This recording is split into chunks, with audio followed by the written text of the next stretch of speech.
Creatures of the Rainforest, written by Janet Craig, illustrated by S.D. Schindler. It is dawn in the rainforest. On this hot, sunny morning, steam rises from the trees. Far away, a rushing waterfall can be heard. What mysteries does the warm, wet forest hold? Whose home is it?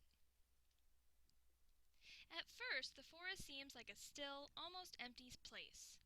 Seen from above, the treetops look like a giant umbrella.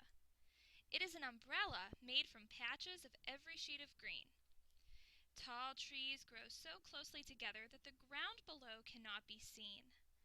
Every so often, a tree taller than the rest spreads its wide branches. Look carefully among the trees. There are many surprises to be found. Here and there, a giant white or red flower adds a spot of color. A flock of brightly colored birds suddenly takes flight, and here is a monkey. At first, it is still and nearly invisible among the branches. Then, with a loud chatter, off the monkey goes, swinging through the trees. Rainforests, known for their warm weather and almost daily rain showers, are the home of millions of plants and animals. Rainforests cover only 1/12 of the earth, but they are filled with life. In fact, about half of all kinds of plants and animals in the world are found there. Rainforests grow in tropical parts of the world, in South and Central America, in Africa and Asia, and in the islands of the Pacific Ocean. Tropical lands lie near the equator, the imaginary line that circles the earth. Near the equator, the seasons do not change very much. The weather is hot all year round. This makes it easy for many kinds of plants and animals to live and grow in the rainforest. In cooler parts of the world, the weather and seasons change. It gets warmer in the summer and colder in the winter. Plants grow mostly in the warmer months, and many lose their leaves in the cooler months. Plants and trees that lose their leaves are called deciduous. Most trees in the tropical rainforest stay green year-round. As old leaves die and fall to the ground, new leaves are already ready to take their place. In cooler parts of the world, groups of the same type of tree often grow together. One part of the forest may have mostly pine trees. Another part may be filled with oaks. In rainforests, though, more than 100 different kinds of trees can grow together in one small area. Scientists have recently found a place in South America where there are over 300 different kinds of trees growing on 2.5 acres of land. No section of the huge rainforest is quite like any other. And of all the rainforests in the world, no two are exactly alike. A unique or special group of animals and plants lives in each forest. Plants grow quickly in the rainforest. In Asia, some kinds of bamboo grow more than a foot a day, and certain plants that we know as small plants grow to a giant size in the rainforest. One example is the tiny violet of North America. It can grow to be 30 feet tall in the South American rainforest. Scientists who study the rainforest divide it into layers. Each layer forms an ecosystem, a special place where certain plants and animals can live together. The top layer of the forest is called the Upper Canopy. It is made of the tallest trees, which grow to 120 feet high or higher. The trees reach above all else, stretching for the precious sunlight they still need. Below the upper canopy is the lower canopy of plants and trees. It begins at about 30 feet above the ground and reaches 90 feet. Heavy vines, called lianas, hang among the branches. Looping and knotting about the trees, the lianas twist into an endless tangle. Air plants grow on the branches of many trees. These special plants do not have roots. They get all their food and water from the air. Many orchids, mosses, and ferns are air plants. By perching upon the tree branches, air plants are able to get closer to the sunlight. Scientists think 2/3 of all the plants and animals of the forest live in the upper and lower canopies. Some animals are born in the treetops and spend their whole lives there. They never once set foot upon the ground. The ground is the lowest layer of the forest. It is called the forest floor. Here it is very dark and wet. Little or no sunlight reaches the forest floor, where ferns, mosses, and fungi grow. Although the upper canopy of the forest is thick and tangled with plants, the floor is nearly empty. Without sunlight, far fewer plants can live there, so it is easy to find a path among the wide tree trunks. Strong supports called buttress roots surround some of the largest tree trunks. These wide roots help to hold up the heavy weight of the tree. Here and there grows another type of tree called the strangler fig. This plant begins as an air plant on the branch of another tree. Slowly, the fig sends down long, thin roots. These roots twine about the other tree, slowly strangling it. At last, the strangler fig stands tall. Its roots are strong, and its branches have reached the light. The fig tree has won the battle, and the tree that it grew upon soon dies. You might think that because of the many plants that grow in the rainforest, the soil must be very rich. But this is not so. The topsoil of the rainforest is thin because rain is always washing it away. It is mainly the warmth and wetness of the weather that helps the plants grow. The mixtures of plants and animals that live in each layer of the forest are fascinating. In the upper canopy of the South American forest, it's a sunny morning. The butterflies are out.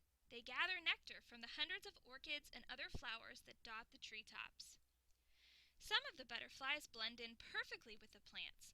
That is their protection from birds and other animals that might like to eat them. Others, like the bright yellow funeral moth, are easily seen.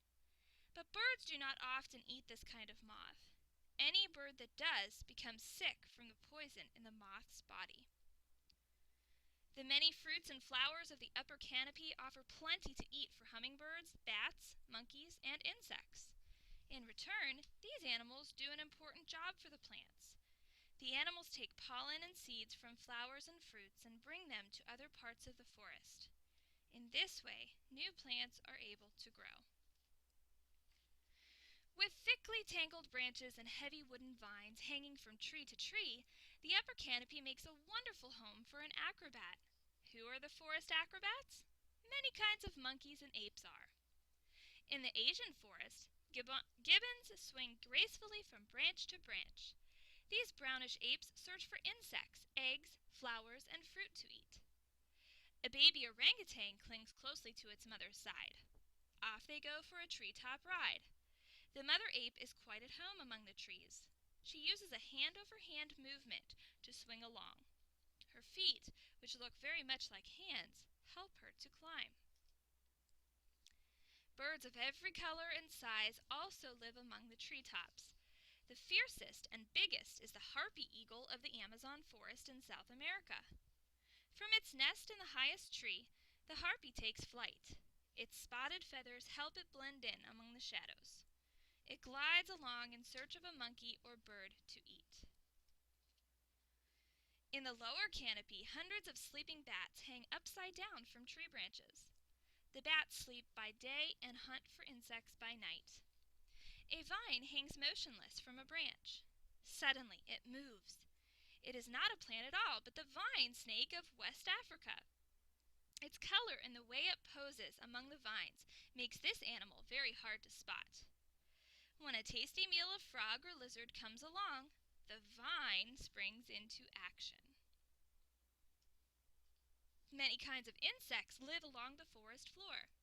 One of the best known is the army ant. Marching through the forest in an army that is 20 million strong, these ants can eat a sick or wounded animal in only a few minutes. The ants march on, and all that is left behind are the animal's bones. Exploring the rainforest offers a rich variety of sights and sounds. The sound of a river can be heard in the distance. Movement through the forest becomes more difficult near the river. The trees are not so tall, and the land is more open. Here, the sunlight lets plants grow closer to the ground. Tangled shrubs, vines, and grasses make it almost impossible to find a path. This kind of dense, overgrown place is called a jungle. In South America, the Amazon River cuts through the jungle. the capybara stops to drink at the edge of the river. This animal, which looks like a giant guinea pig, is the largest rodent in the world. In the river stands a stork. It quickly flies away when it sees a crocodile swimming near. One of the jungle's largest hunters is the 300-pound jaguar. This South American jungle cat has a yellowish and black spotted coat. Its spots help this cat to hide among the shadows and spots of light in the jungle. The jaguar likes to go fishing. It dips its tail in the water. When a curious fish swims near, the jaguar quickly pounces. Jungles are often found near tropical riverbanks in the rainforests of the world. People living in the jungle often make their homes along riverbanks. Although it is a difficult place to live, people have always made their homes in rainforests and jungles. Some are farmers who raise crops on small bits of land. Sometimes farmers clear the land for planting by the slash and burn method. Trees are cut down and then burned. The farmer plants crops here for a few years. Then, when the soil is no longer rich enough, the farmer moves on to a new place. Many kinds of people live in the jungles. Tribes of Pygmies live in Central Africa. The Pygmies are not farmers. They live by hunting for food and gathering wild fruits and plants to eat. For other things they need, the Pygmies trade with farmers. Some people have tried to harvest and sell some of the natural riches of the rainforest. Rubber, bamboo, minerals, and timber are just a few of these valuable products. Rainforests give off oxygen to the world, a most important resource for people. Many scientists fear that too much of the world's rainforests are being cut down or changed. When rainforests are destroyed, the animals and plants that live there cannot always survive in new places. Some of them may die out and become extinct. Scientists also believe that if used wisely, such forests can give us much-needed products. New medicines and new types of food could be developed from plants that grow in the rainforest. It is difficult to study rainforests, but scientists wish to learn far more about them. In a way, rainforests are the last frontier on Earth, for they still contain many mysteries we wish to solve. Rich with the treasures of life, rainforests and jungles can help us learn much about our planet.